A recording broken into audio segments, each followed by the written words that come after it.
एक बड़े राज्य के राजा थे। वह बहुत बुद्धिमान थे। आस-पास के राज्यों के छोटे-बड़े राजा उनसे अपनी किसी समस्या का हल पूछने के लिए आते थे। वह अपने राज्य की जनता के बहुत लोकप्रिय राजा थे। राजा के 3 पुत्र थे। तीनों पुत्र बड़े ही समझदार थे। एक बार राजा ने अपने तीनों पुत्रों की परीक्षा लेनी चाहिए कि इनमें से कोई अपने राज्य का अगले राजा बनने के काबिल है भी या नहीं। राजा ने अपने तीनों पुत्रों को एक साथ अपने पास बुलाया और उनको एक शर्त देता है।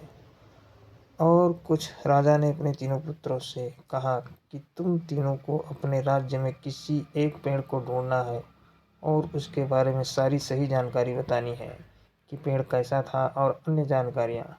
और तीनों को यही शर्त भी दे दी, तुम्हें यह पेड़ 4 महीने के अंतराल में देख कर आना है। राजा ने आखिर में उस पेड़ का नाम भी बता दिया।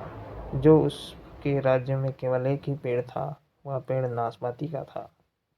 तीनों लड़कों में से सबसे पहले बड़ा लड़का उस नाशपाती के पेड़ को ढूंढने के लिए चल दिया।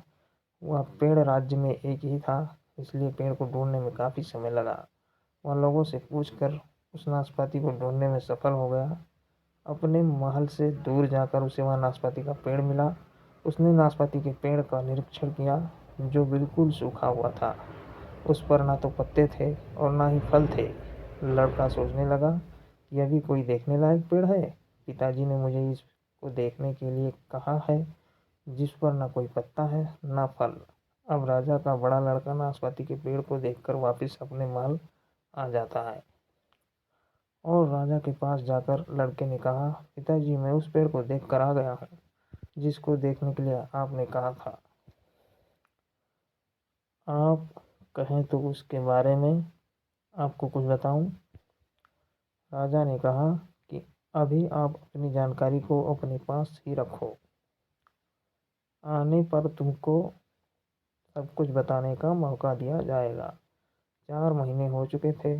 अब बारी बीच वाले लड़के की थी। वह भी पेड़ की तलाश में चल दिया। लोगों से पूछते हुए कुछ दिनों बाद उसे भी नाशपाती का पेड़ मिल गया। अब नाशपाती के पेड़ पर कुछ हरे पत्ते थे, लेकिन कोई फल नहीं। वह पेड़ को देखकर वापस अपने महल में आ गया। लड़का राजा के पास गया तो राजा ने उससे भी चुप रहने के लिए कहा। 4 महीने और बीत चुके थे। अब सबसे छोटे लड़के की बारी थी उस पेड़ के बारे में जानकारी इकट्ठा करके आकर बताने की। सबसे छोटा वाला लड़का भी पेड़ की तलाश में निकल पड़ा। कुछ दिनों के बाद उसे भी वही नाशपाती का पेड़ मिल गया।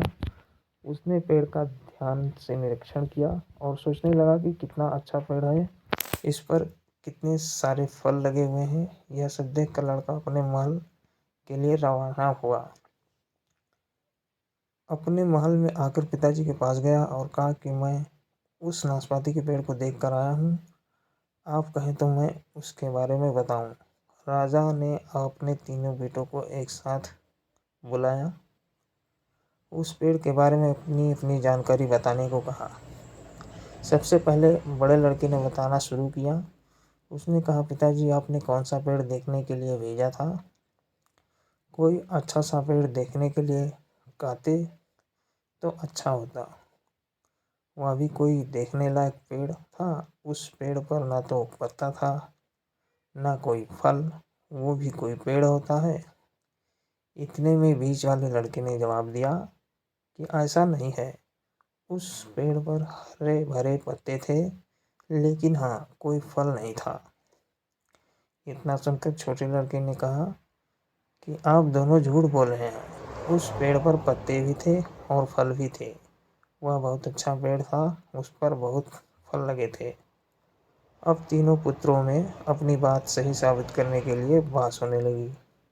आसपास खड़े लोग भी राजा के लिए कहने लगे कि ये कैसा राजा है, इसने अपने लड़कों में ही लड़ाई करवा दी, इनमें फूट डाल रहा है।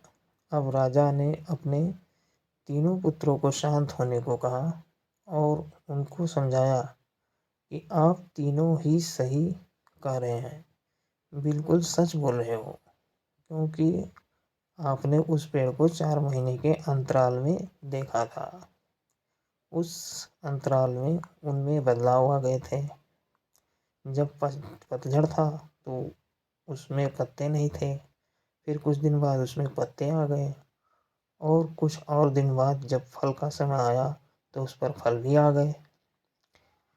इतना कहकर राजा ने कहा कि इस काम को मैंने इसलिए चुना था कि तुम्हें 3 जरूरी बातों का पता चल सके जो तुम्हारे जीवन में बहुत काम आएंगी। वे तीनों बातें ये हैं। पहली, कि कभी भी किसी को एक बार देखकर जज नहीं करना चाहिए। हो सकता है कि उसका समय खराब चल रहा हो और वक्त सही आते ही सब कुछ ठीक हो जाए। जैसे पेड़ पर पहले कुछ भी नहीं था और वक्त आते ही उस पर फल भी लगने लग गए थे। दूसरी बात, किसी पर भी, चाहे वो इंसान हो या कोई भी चीज़ हो, उस पर तब तक फैसला ना लें जब तक आपको उसके बारे में पूरी जानकारी ना हो। जैसे पेड़ के बारे में किसी को भी पूरी जानकारी नहीं थी तो कोई भी अपनी बात सही साबित नहीं कर सका। तीसरी, जो सबसे महत्वपूर्ण बात है कि पेड़ की तरह ही इंसान भी हर समय एक जैसा नहीं रहता। जैसे पेड़ पतझड़ में सूख जाता है और सावन आते ही हरा भरा हो जाता है और समय आने पर फल भी देता है, उसी प्रकार इंसान के जीवन में भी उतार चढ़ाव आते रहते हैं।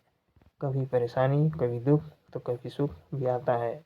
इसलिए परिस्थिति के कारण किसी को कुछ भी बुरा भला कहना अच्छा नहीं होता है।